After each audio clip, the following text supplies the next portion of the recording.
वेताल पच्चीसी। तीसरी कहानी, मूर्ख राजा और तीन राजकुमार।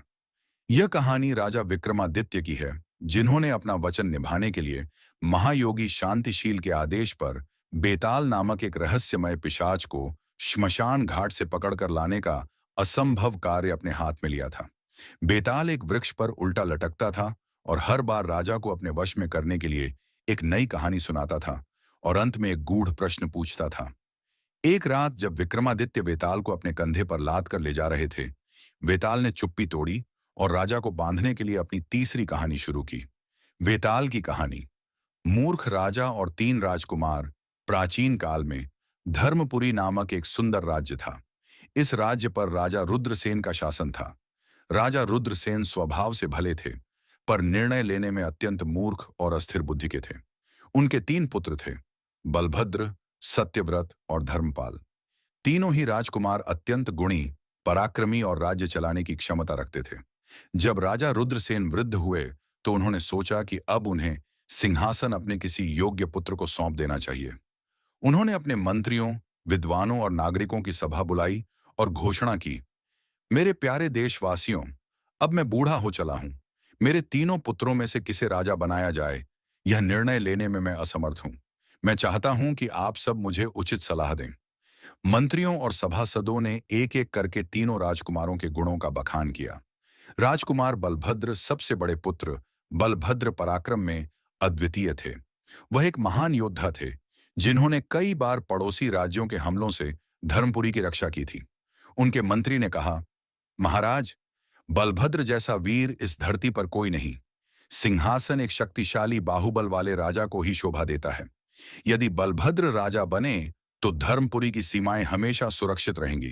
राजकुमार सत्यव्रत, दूसरे पुत्र, सत्यव्रत विद्या, ज्ञान और धर्म में सर्वश्रेष्ठ थे। वह शास्त्रों के झाता थे और न्याय करने में उनकी बुद्धि की कोई तुलना नहीं थी। उनके समर्थक विद्वान ने कहा, महाराज, सत्यव्रत धर्म के मर्मज्ञ हैं। वह हमेशा निष्पक्ष और सत्य पर आधारित न्याय करते हैं। राज्य को चलाने के लिए शक्ति से अधिक न्याय और नीति की आवश्यकता होती है। सत्यव्रत ही धर्मपुरी को सच्चे अर्थों में धर्मपुरी बनाए रखेंगे। राजकुमार धर्मपाल, सबसे छोटे पुत्र धर्मपाल को प्रजा सर्वाधिक प्रेम करती थी। वह स्वभाव से अत्यंत दयालु, उदार और परोपकारी थे। उन्होंने अपने जीवन का अधिकांश समय गरीबों और जरूरतमंदों की सेवा में लगाया था। किसानों और व्यापारियों के बीच उनकी लोकप्रियता चरम पर थी। उनके हितैषी नागरिक ने कहा, महाराज, राजा का सबसे बड़ा गुण प्रजा का प्रेम होता है। धर्मपाल में राजा बनने का नैसर्गिक गुण है। वह हर क्षण प्रजा के सुख दुख का ध्यान रखते हैं।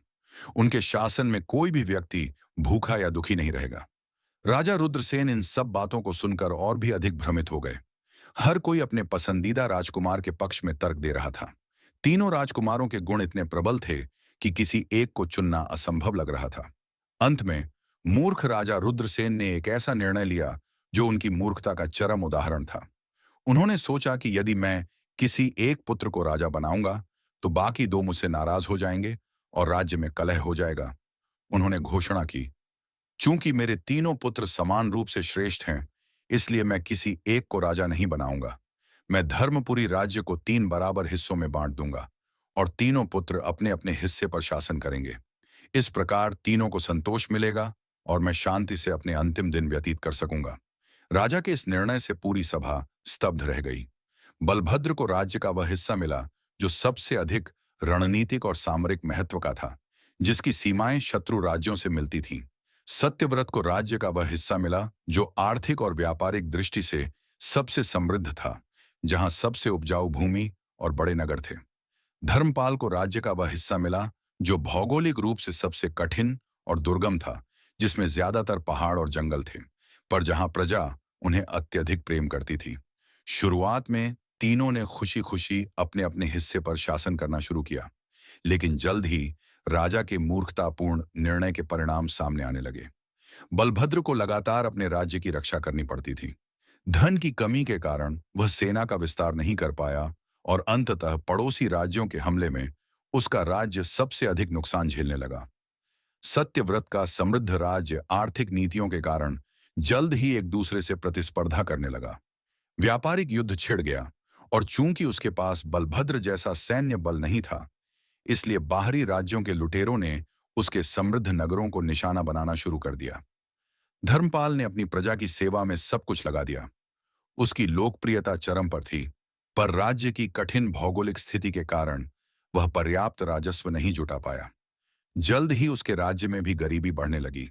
कुछ ही वर्षों में धर्मपुरी, जो पहले एक विशाल और शक्तिशाली राज्य था, तीन कमजोर और समस्याओं से घिरे छोटे छोटे राज्यों में विभाजित हो गया। वेताल ने कहानी समाप्त की। वेताल ने विक्रमादित्य से पूछा, हे राजन, तुमने मेरी पूरी कहानी सुनी। मेरा प्रश्न यह है कि राजा रुद्रसेन ने अपने पुत्रों को सिंहासन देने के बजाय राज्य को तीन हिस्सों में बांट दिया। रुद्रसेन की इस मूर्खतापूर्ण कार्रवाई को रोकने के लिए तीनों राजकुमारों में से सबसे उपयुक्त कौन था? वह कौन सा राजकुमार था जो अपने पिता के इस गलत निर्णय के परिणाम को भांप सकता था और उन्हें ऐसा करने से रोक सकता था? यदि तुमने जानते हुए भी उत्तर नहीं दिया, तो तुम्हारे सिर के 100 टुकड़े हो जाएंगे। राजा विक्रमादित्य जानते थे कि यदि उन्होंने उत्तर दिया तो वेताल फिर से उड़ जाएगा, पर वचन के बंधन और बेताल की शर्त के कारण उन्हें बोलना पड़ा। विक्रमादित्य ने मुस्कुराते हुए उत्तर दिया, इस मूर्खतापूर्ण निर्णय को रोकने के लिए सबसे उपयुक्त राजकुमार सत्यव्रत था। क्यों? वेताल ने पूछा। देखो, वेताल, विक्रमादित्य ने समझाया, बलभद्र के पास पराक्रम था, पर वह मुख्य रूप से युद्ध और रक्षा पर केंद्रित था। धर्मपाल के पास दयालुता थी, पर वह केवल प्रजा के प्रेम पर निर्भर था। लेकिन सत्यव्रत विद्या, नीति और ज्ञान में श्रेष्ठ था। राज्य शास्त्र का ज्ञान रखने के कारण वह सबसे पहले यह भांप सकता था कि राज्य को विभाजित करने से उसकी शक्ति, अर्थव्यवस्था और सुरक्षा तीनों का नाश हो जाएगा।